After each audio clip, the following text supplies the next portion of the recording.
Selamat pagi Bapak dan Ibu, para devosan kerahiman ilahi. Bacaan hari ini dari buku harian Santa Faustina, nomor 127 sampai dengan 129. Aku menjadi tahu bahwa dalam situasi seperti itu, aku tidak dapat mengharapkan pertolongan dari siapapun. Dan aku mulai berdoa serta memohon kepada Tuhan supaya Ia mengirim seorang bapak pengakuan. Aku menginginkan supaya seorang imam mengatakan satu kata ini kepadaku. Tenanglah, suster berada di jalan yang benar. Atau, tolaklah, semua ini karena tidak berasal dari Allah. Tetapi aku tidak dapat menemukan seorang imam yang tegas, yang dapat mengucapkan kata-kata itu dengan jelas dalam nama Tuhan. Karena itu, ketidakpastianku pun terus berlanjut. Oh Yesus, kalau memang Engkau menghendaki aku hidup dalam ketidakpastian seperti ini, terpujilah nama-Mu. Aku mohon kepadamu Tuhan, arahkanlah jiwaku kepadamu dan sertailah aku, karena dari diriku sendiri aku bukan apa-apa. Demikianlah aku dihakimi dari segala penjuru. Tidak ada lagi suatu pun dalam diriku yang lolos dari penghakiman para suster. Tetapi kini tampaknya semua itu sudah basi, dan mereka mulai meninggalkan aku dalam damai. Jiwaku yang tersiksa telah menikmati sedikit istirahat, dan aku menjadi tahu bahwa Tuhan telah sangat dekat denganku pada saat-saat penganiayaan seperti itu. Gencatan senjata ini berlangsung hanya dalam waktu yang singkat. Suatu badai yang ganas menerpa lagi.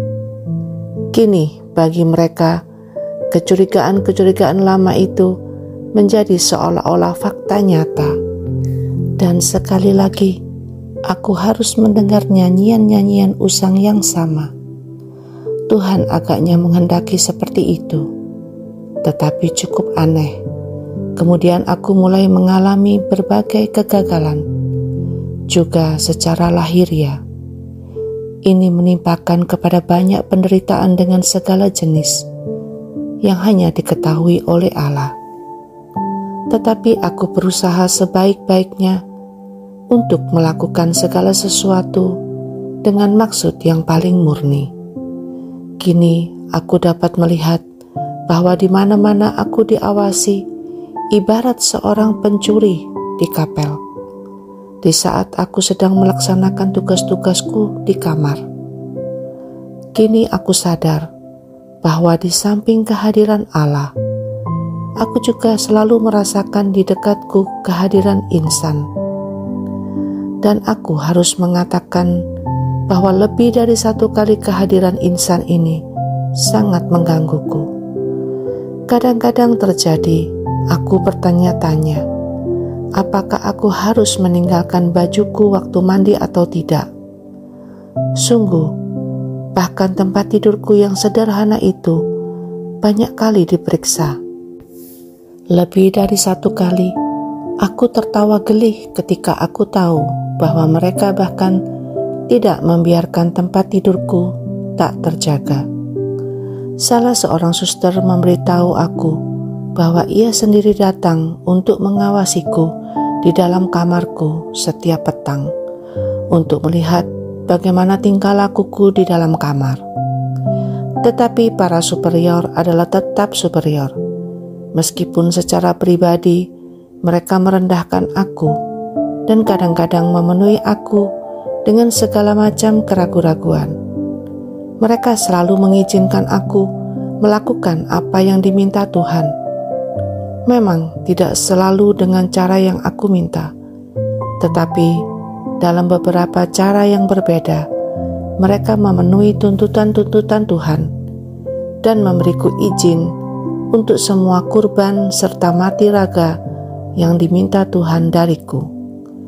Suatu hari, salah seorang muder menumpahkan kemarahannya yang hebat kepadaku dan merendahkan aku sedemikian rupa, sehingga aku berpikir bahwa aku tidak akan mampu menahannya. Ia berkata kepadaku, "Hei manusia aneh, histeris dan pelihat, keluarlah dari kamarku. Aku tidak mau tahu, suster." Ia terus menupakkan ke atas kepalaku apa saja yang dapat ia pikirkan.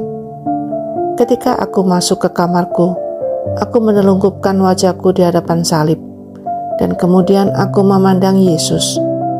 Namun aku tidak lagi mampu mengatakan sepatah kata pun, tetapi aku menyembunyikan segala sesuatu dari orang lain dan bersikap seolah-olah tidak ada sesuatu yang telah terjadi antara kami.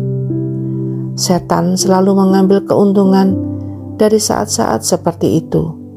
Bayangan keputusasaan mulai muncul ke permukaan. Inilah ganjaranmu untuk kesetiaan dan ketulusanmu. Bagaimana orang dapat menjadi tulus hati kalau ia sedemikian tidak dipahami? Yesus, Yesus, aku tidak dapat melangkah lebih jauh lagi. Sekali lagi dengan beban ini, aku tersungkur di lantai dan keringatku mulai mengalir, dan rasa takut mulai menguasai aku. Aku tidak memiliki seorang pun untuk menyandarkan diriku secara batin. Tiba-tiba aku mendengar suatu suara di dalam jiwaku. "Jangan takut, aku menyertaimu." Suatu sinar yang luar biasa menerangi budiku, dan aku menjadi sadar bahwa aku tidak boleh menyerah dalam kesedihan seperti ini. Aku dipenuhi dengan suatu ketakutan dan meninggalkan kamarku dengan keberanian baru untuk menderita. Yesus, Engkau andalanku.